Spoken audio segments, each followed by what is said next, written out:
আসসালামু আলাইকুম। মহান আল্লাহ পাক রব্বুল আলামিন সারা বিশ্বের প্রভু ও মালিক বা স্রষ্টা। যেমন সূরা ফাতিহায় বর্ণনা করা হয়েছে, আলহামদুলিল্লাহ রাব্বিল আলামিন আর রহমানির রহিম মালিক ইয়াউমিদ্দিন। মালিক আল্লাহ, তিনি আমাদের রব বা প্রতিপালক। তিনার সব থেকে বড় দুটি গুণ আছে, আর রহমান এবং রাহিম। তাহলে রব হতে হলে তিনাকে দাতা এবং দয়ালু হতে হবে। সারা বিশ্বের তিনি মালিক। এই মালিককে কয়েক ভাগে ভাগ করা হয়েছে। আমরা জানি শুধু আল্লাহ আমাদের মালিক, এরপর কি আর মালিক নাই? আরও মালিক আছে। আল্লাহ পাক রব্বুল আলামিন হলেন তিনি এক মালিক। আল্লাহ রসুল হচ্ছেন একটা মালিক। মওলা আলী হচ্ছে একটা মালিক। আর আপন আপন পীর মুর্শিদ হচ্ছে একটা মালিক। যেমন বলা হয়েছে মুর্শিদ মাওলা, আলী মাওলা, রসুল মাওলা, আল্লাহ মাওলা, এই চারটি মাওলা। কিন্তু দেখুন এখানে ছোট বড়োর কিন্তু কোনো উল্লেখ নাই। যেমন এই মাওলাকে কেন্দ্র করে সূরা নিসা ৮০ নম্বর একটা আয়াত, ওই আয়াতে আল্লাহ বলেন, ইয়া আইয়ুহাল্লাযীনা আমানু আতিউল্লাহ ওয়া আতিউর রাসূলা উলিল আমরি মিনকুম। হে ঈমানদার বিশ্বাসীরা, তোমরা আল্লাহর আনুগত্য করো। এখানে শেষ নেই কথাটা। এবং তোমাদের রসুলের আনুগত্য করো। তাহলে এখানে দুটি হলো, আল্লাহর আনুগত্য করা, রসুলের আনুগত্য করা। আর তোমাদের যে শাসক বা আমির বা দলনেতা যাকে বলা হয়েছে, যার কথাতে তুমি আমি সর্বদাই হাইতে জিন্দিগি ভোর ওঠা বসা করেছি, তাহাকে আমির বলা হয় বা দলনেতা বা শাসক বলা হয়। যিনি আমাদের শাসন করেছেন তিনি হলেন আমির। তাহলে এই সূরা নিসার ৮০ নম্বর আয়াতে, ৭৯ নম্বর আয়াতে, ৫৯ নম্বর আয়াতে বলা হয়েছে যে আল্লাহর আনুগত্য, রাসূলের আনুগত্য, তোমাদের আমিরের আনুগত্য। কৌলুল জামিন বলে একটা কিতাব আছে। ওই কিতাবের লেখক বিখ্যাত মুহাদ্দিস আব্দুল হক দেহলভী, তিনি লিখেছেন যে আমির বলতে গেলে আপন আপন শায়েখ বা পীর মুর্শিদকে বোঝানো হয়েছে। কিন্তু খুব দুর্বল মত কিছু কিছু উলামায়ে কিরামরা বলেছে, যেনারা মুফাসসির মুহাদ্দিসের নাম এসেছে। কিন্তু মুফাসসির মুহাদ্দিস এটা চলবে না। সব থেকে জগৎ বিখ্যাত এশিয়া মহাদেশের একজন বড় বিখ্যাত মুহাদ্দিস আব্দুল হক দেহলভী, তিনি লিখেছেন। তাহলে আমাদের কর্তব্য আপন আপন মুর্শিদের আনুগত্য করা। আর যখনই আপন মুর্শিদের আনুগত্য করবো, সেটা সেই আনুগত্যটা হবে রাসূলের আনুগত্য। আর রাসূলের আনুগত্য যখন হয়ে যাবে, সেই আনুগত্যটা হবে আল্লাহ পাক রব্বুল আলামিনের আনুগত্য করা হবে। এবার আসুন দেখুন, গদ্দুরে খামে লাক্ষাধিক সাহাবীর সম্মুখে আল্লাহ রসুল পাক সাল্লাল্লাহু তাআলা আলাইহি সাল্লাম ভাষণ দানে বলেছিলেন, হে আমার সাহাবীরা, আমি কি তোমাদের মাওলা বা প্রভু নয়? সকল সাহাবী সেই দিন এক বাক্যে মেনে নিয়েছিল যে ইয়া রাসূলুল্লাহ, আপনি আমাদের প্রভু বা মালিক। তার পক্ষান্তরে আল্লাহ নবী একটা হাদিস বলেছেন, মান কুনতু মাওলা ফা হাজা আলিউন মাওলা। আমি যাদের প্রভু বা মালিক, আমার অবর্তমানে মাওলা হলো আলী, তার জন্য নাম হলো মাওলাই আলী। সকল সাহাবীরা শুনে খুশি হয়েছিল, সকলে মেনেও নিয়েছিল। তারপরে সেই রসুল পাক সাল্লাল্লাহু তাআলা আলাইহি সাল্লাম যখন বিদায় নিলেন, বিদায় নেওয়ার পর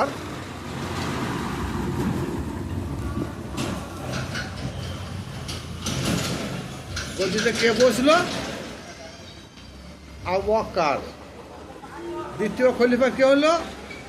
উমর। তৃতীয় খলিফা কে হলো? উসমান। চতুর্থ খলিফা কে হলো? মাওলাই আলী। তাহলে আল্লাহ নবীর ওফাতের পর গদি চালানোর দায়িত্ব, দেশের শাসন ব্যবস্থার দায়িত্ব মাওলা আলীর জন্য তিনি প্রস্তাব দিয়ে গেলেন। সে মাওলা আলী সিংহাসনে বা গদিতে না বসিয়ে কে বসলো? আবু বকর। কারণ ওই আবু বকর, উসমান, উমর আরও সাহাবী, জলিল কদর সাহাবী ছিল সব, তারা সেদিন সবাই মেনেই নিল যে ইয়া রাসূলুল্লাহ, আপনার বর্তমানে মাওলা হবে আমাদের আলী, আলীকে আমরা মাওলা বলে মেনে নেব বা নিলাম। কিন্তু সেই কথাটা রাখতে পারলো না পারে নাই? পারে নাই। যদি পারত তাহলে যিনি মাওলা পদে ভূষিত, যেনাকে মাওলা পদে ভূষিত করে গেলেন আল্লাহ রসুল, সেই জায়গায় না বসিয়ে সেই গদিতে কাকে বসানো হলো? আবু বকর। তারপরে ওমর, তারপরে উসমান, তৃতীয় নম্বরে হলো। তাহলে মাওলা বা মালিক, সেই মালিককে রেখে গোলাম কিভাবে গদি চালাইতে পারে, কীভাবে সিংহাসন, রাজ সিংহাসনে বসতে পারে, এটা একটা চিন্তার বিষয় আপনাদেরকে গবেষণা করতে বললাম। আমরা চিন্তা ভাবনা করব। দিনের নবী পাক সাল্লাল্লাহু তাআলা আলাইহি সাল্লাম যেখানে চূড়ান্ত সিদ্ধান্ত নিলেন, সেই সিদ্ধান্ত সকল সাহাবী, জলিল কদর সাহাবী ছিল, সকলে এক বাক্যে মেনেও নিল। তাহলে সেই রাষ্ট্র চালানোর দায়িত্ব আবু বকর হয় কি করে? তাহলে যে আবু বকর আল্লাহ রসুল সাল্লাল্লাহু আলাইহি সাল্লাম ওনাকে চরম পর্যায়ে শ্রদ্ধা করতেন, ওনার ওফাতের আগে পর্যন্ত কোনো কথাটাই অস্বীকার করে নাই, অক্ষর অক্ষরে তিনি পালন করে গিয়েছেন সমস্ত সাহাবীরাই। তারপরেও একদিন মাওলা আলী আবু বকর সিদ্দিককে দেখি বললেন, হে আবু বকর, খুবই তাড়াতাড়ি আমাদেরকে একদিন মনে হয় রাতারাতি মক্কা ছেড়ে মদিনায় হিজরত করতে হবে, তুমি প্রস্তুত থেকো। এই কথাটা শোনার পর আবু বকর সিদ্দিক কিন্তু সেই রাত থেকে কোনোদিন ঘুমাই নাই। সারাদিন যা কর্ম করেছেন, রাত্রি খাওয়া দাওয়ার পর তিনি দরজায় ঠেইতে বসছিলেন। কেন? যে আমাদের মাওলা, আমাদের রসুল, আমরা তাদের গোলাম, তিনি কখন ডাকবেন, হয়তো আমি ঘুমিয়ে গেলে হয়তো ডাকবে সাড়া পাবে না, আমার বেয়াদবি হবে, তার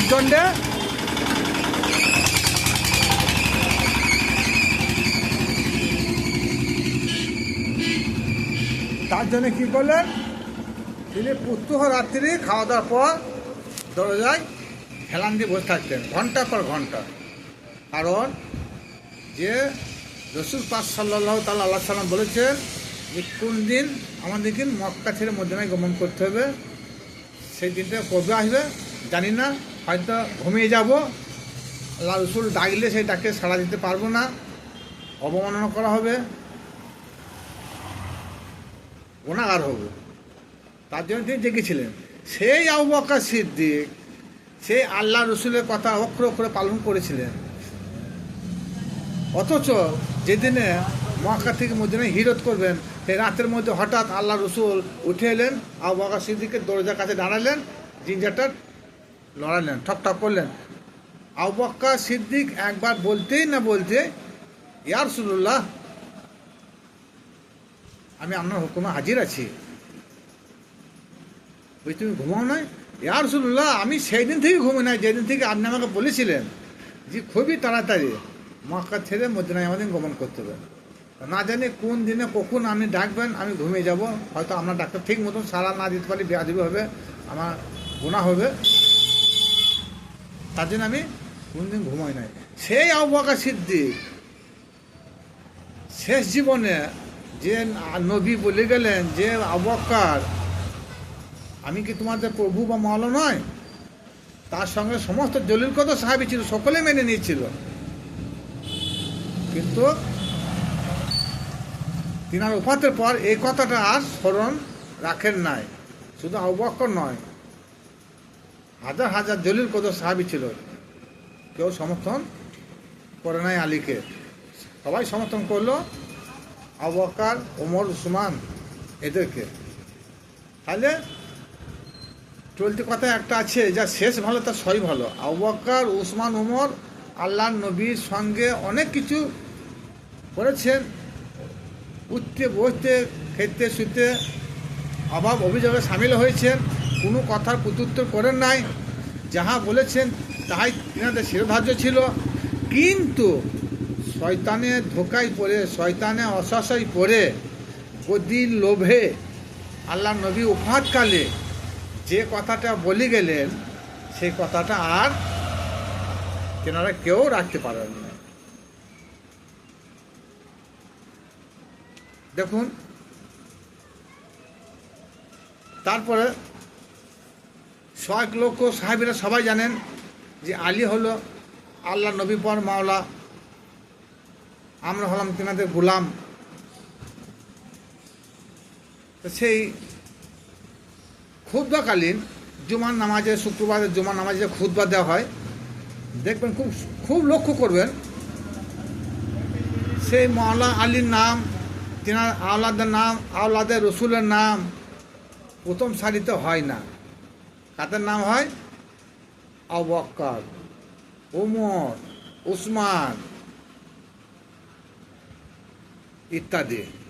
অবশেষে আলী এবং হাসান হুসাইনের নাম পরে হয়। তাহলে কি করে এটা সম্ভব হয়? আমরা যদি ইবাদতের মাধ্যমে আল্লাহকে বাদ দিই, যদি রসুল রসুল করি, সমাজ ভালো বলবে না খারাপ বলবে, নিন্দা করবে। আল্লাহকে বাদ দিয়ে যদি রসুলকে ডাকি যে আল্লাহ নাই, সেটা কী হবে? সেটা শিরকি করা হবে, সেটা বেয়াদবি করা হবে। তাহলে তদ্রূপ যে সাহাবীরা আল্লাহ নবীর দেখে মওলা পদে ভূষিত করে গেলেন, সেই মওলাকে প্রথম সারিতে না দিয়ে তৃতীয় সারিতে বা নিম্ন সারিতে দেয় কী করে? তাদের নামটা ওঠে কী করে? আর তারা আগে যায় কী করে?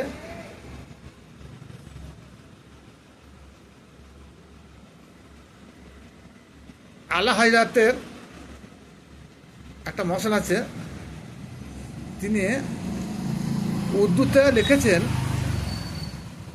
এই মুহূর্তে উর্দুটা আমার জানা নেই, হয়তো মুখস্থ নেই।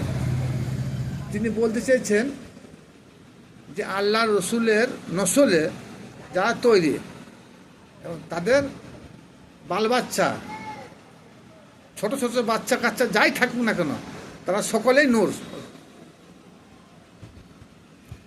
তাহলে সেই আলা হজরত রহমতুল্লাহ আলাই তিনি এত বড় শায়ের লিখে গেলেন যে নবী নূর, তিনার নসলে যারা তৈরি বা সৃষ্টি, তিনাদের আওলাদ সকলেই নূর।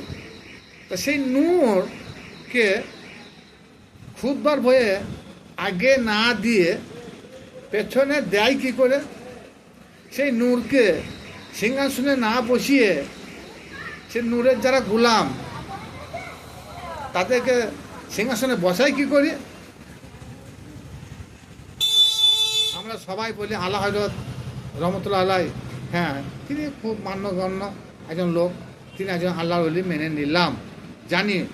কিন্তু আহলে বাইতের সামনে কিছু কিছু ক্ষেত্রে তিনি কিছু কথা প্রয়োগ করেছেন আমার সামান্য ক্ষুদ্র যুক্তিতে বলে, জ্ঞানে বলে, এটা তিনি ঠিক করে নেয়। কারণ এটাও তিনি কাটতে পারতেন, এটা তো কোরআন নয়। যখনই তিনি লেলেন যে নবী নূর, তিনার নসলে যত আওলাদ এসেছে তারাও নূর, তাহলে সেই নূরগুলোকে প্রথম সারিতে না দিয়ে, খুতবা বইয়ে না দিয়ে নিম্ন সারিতে দেয় কী করে? এটা অবাঞ্ছনীয় অবশ্যই। সেই মাওলা আলী, যারা প্রকৃতপক্ষে তরিকতপন্থী লোক, যেনারা হোসাইনি মুসলমান, তারা কিন্তু যথেষ্ট মাওলা আলীকে শ্রদ্ধা ভজন করেন। আর এক সম্প্রদায়ে আলেম আছেন, মাওলা আলীর নাম করলে মুখ বেঁকে যায়, তিনি তো নামে অনীহা প্রকাশ করে। আর জলসা মহফিল হোক, মিলাদ মহফিল হোক, যেখানে ইসলামী জনসভা হোক, সুন্নি আলেমদেরকে বলছি, তিনারা যখন নাড়া দেয় না, বলে মাসলা কি আল্লাহ হযরত, ঠিক আছে ভালো, তিনি একজন আল্লাহ বলে, কিন্তু নারায় তকবীর মাওলা আলী এটা কিন্তু প্রথম সারিতে দেওয়া দরকার। এটাও শেষও দেয় না আর প্রথমও দেয় না। বলতে গেলে বলে হ্যাঁ আমরা তো মানি, কিন্তু ওই নাড়া দেওয়ার সময় প্রত্যেকটা মহফিলে যখন নাড়া পড়ে তখন সুন্নি মুসলমান ভাইরা মাসালাকে আলা হায়াত জিন্দাবাদ এরা বলে থাকে। যে আলাদের রসুলের নসলে যারা তৈরি, সেই আলাদের রসুল বা আলের রসুল কলমায় রয়েছে, আজানে রয়েছে, সূরা ফাতিহায় রয়েছে, তারপরে তাকবীরে রয়েছে, নাই কোন জায়গায় সেই জান্নাতের দরজা, সেই আল্লাহর রসুলের নামও রয়েছে, কিন্তু কোনো একটা সাহাবীদের নাম আজানের মধ্যে নাই, নামাজের মধ্যে নাই, কোনো একটা সাহাবীর নাম তাকবীরের মধ্যে নাই, কোনো সূরার মধ্যে নাই। একটা সূরাতে নাম আছে আল্লাহ নবী হোসেন পুত্র জায়েদ, প্রকাশে একজন সাহাবীর নাম আছে। আর কোনো সাহাবীর, যত বড় জলিল কত সাহাবী হোক না কেন, কোনো সাহাবীর নাম নাই। কিন্তু প্রকাশে আল্লাহদের রসুলদের প্রতি, আহলে বাইতের প্রতি প্রকাশ্যে কোরআনের সূরা আয়াত নম্বর সম্ভবত 23 হবে, কুল্লা আসআলুকুম আলাইহি আজরান ইল্লাল মা ওয়াদাতা ফিল কুরবা। এই আয়াতটা আহলে বাইতের সামনে এসেছে। এই আয়াতের মর্ম কথা হলো, হে নবী তুমি বলে দাও মক্কা মদিনাবাসীদের মধ্যে যারা রয়েছে এবং কি সমগ্র বিশ্বের লোকের কথা ধরা যায়, যে আমি তোমাদের দিন দিয়েছি, কলমা দিয়েছি, অনেক কিছু দিয়েছি, আমি তার জন্যে কিছু বিনিময় চাই না। বিনিময় চাই সেই দিন তিনি হাত পেতেছেন, আমি আহলে বাইতের প্রতি তোমার একটু মহব্বত করো, তাছাড়া আর কিচ্ছু চাই না। আর সেই আহলে বাইতের আজ সম্মান বিলুপ্ত হতে চলেছে। হ্যাঁ, আর যারা সে আহলে বাইতের শানকে জাগিয়ে রেখেছে, তুলে ধরেছে, শিরোধার্য করেছে, তাদেরকে শুনতে হয় নাকি এরা শিয়া, এদের সঙ্গে চলা যাবে না। যাই হোক, আহলে বাইত ছাড়া কোনো ইবাদত নাই, আহলে বাইত ছাড়া ইমান নাই, আহলে বাইত ছাড়া গতিও নাই। দরুদ শ্রেষ্ঠ ইবাদত, জিকির শ্রেষ্ঠ ইবাদত, তার থেকে বলা হয়েছে। কেন দৌড়টা কেন বললাম? দৌড় স্বয়ং আল্লাহ পাক রব্বুল আলামিন তিনি পড়েন, ফেরেশতারা পড়েন, আর প্রকৃতপক্ষে যারা মুমিন বান্দা তাদেরকে পড়তে বলা হয়েছে। তাহলে দৌড়ের প্রচুর ফজিলত, আর সালাতের থেকেও জিকির অতি উত্তম। তাহলে সেই যে দরুদ আল্লাহ পাক রব্বুল আলামিন পড়েন, ফেরেশতারা পড়েন, আর সেই দরুদের মধ্যে সব থেকে বড় প্রশংসা থাকে কাদের? সব থেকে বড় প্রশংসা হলো দরুদের মধ্যে আল্লাহর রসুল। তাহলে আমরা কাদের প্রশংসা করব? সাহাবীদের প্রশংসা করব না আল্লাহর রসুলের প্রশংসা করব? এটা আমি দর্শকদের কাছে ছেড়েই দিলাম।